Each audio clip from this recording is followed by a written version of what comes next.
When I was in elementary school, as far back as I can remember, I had a small ritual at the beginning of every school year.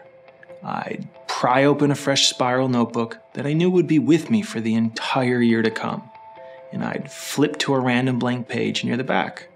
I'd then scribble down the current date and maybe a small note to myself, knowing that at some point I'd be then reading the note I wrote now. Even at my young age, I was fascinated by the feeling I'd get when that moment would come, all those months later. Probably couldn't have described it then. It was a strange sensation in my body. It was kind of like an ache, sort of like a swelling, really a stirring, and it was deep in my heart. The thing is, it wasn't necessarily pleasant, it wasn't happy, but it definitely wasn't depression, as it was a strong feeling. And it wasn't anxiety, as it had less to do with what might happen. No, I know now it was actually sadness. It's a feeling I've continued to grow intimate with each and every passing year. I often wondered why that feeling would arise when seeing those little notes.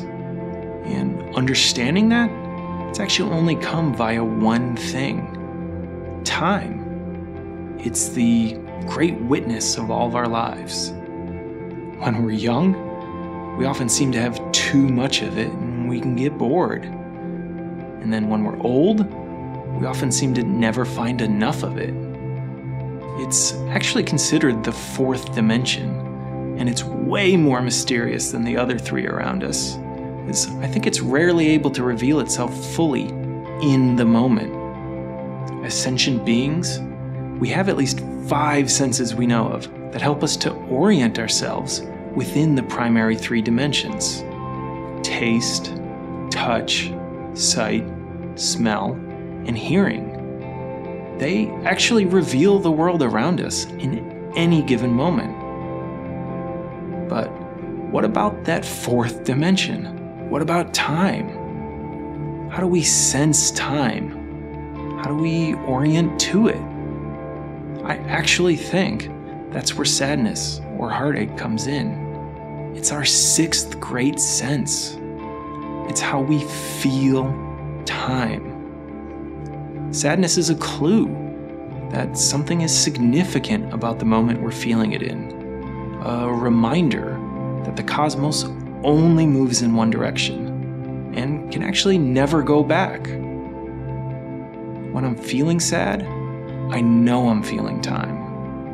Like, how many times did I walk through that front door?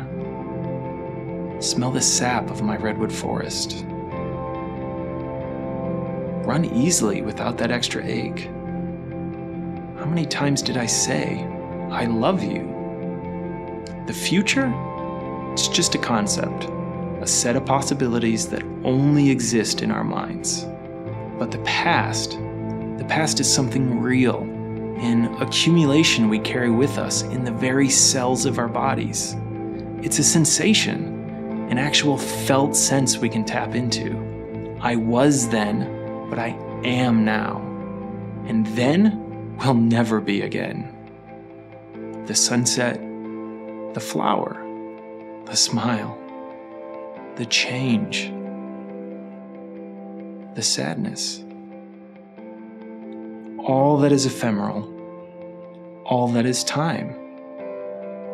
Sometimes we can't always see it, but our hearts can always feel it.